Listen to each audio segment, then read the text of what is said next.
Okey, last video kan kita sudah pakai iron remover dekat kereta bonet ini. Betul? Okey, tapi you rasa dia sudah bersih tak?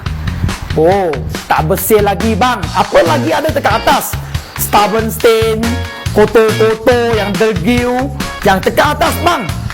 Abang akan tanya, shampoo boleh hilangkan kotoran? Boleh. Tapi dia tidak boleh hilangkan stubborn stain. Okey, sekarang stubborn stain ini nak macam mana settle? Jom kita tengok produk kita bang.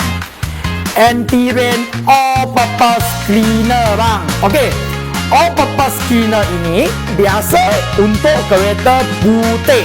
Okey, putih ini kan banyak dia ada berbelak hitam dekat bodi kan.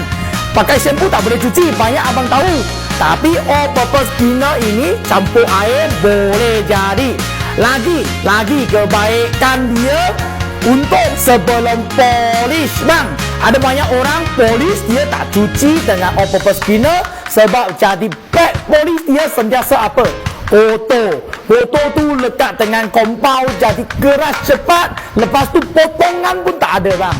Okey, sekarang kita nak tunjuk efek all-purpose cleaner dia macam mana. Jom live kita tengok campuran all-purpose cleaner macam mana bang. 100 ml all-purpose cleaner, masukkan all-purpose cleaner dalam botol ni.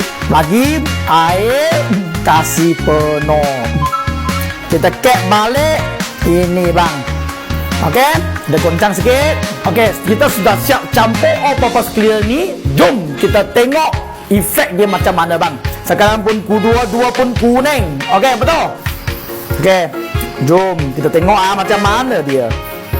Lepas tu kita pakai kain kasih lap, kita cuci pakai air bang. Kita kasih keringkan permukaan ni. Kita tengok beza dia bang. Banyak beza. Ini kotor dekat body. Okey, ini sudah siap cuci pakai all-purpose cleaner. Nampak kilat dia pun keluar, kotor dia pun hilang. Lagi tadi kita sudah hilangkan habuk besi dekat sini kan. Tengok cat dia masih nampak apa? Kusam bang, kilat tak ada. Ini nampak clear bang, nampak beza dia bang. All-purpose cleaner ni memang penting. Bukan sahaja habuk besi nak hilangkan, tapi stubborn stain nak hilang sekali sebelum you polish atau sebelum you waxing. Sekarang you nak pakai spray coat pun kena buang taki-taki yang dekat cat. Tengok sekarang kita punya barang anti-rain memang kasih barang yang sangat kualiti dengan memang kita kasih trust untuk semua customer. Thank you boss.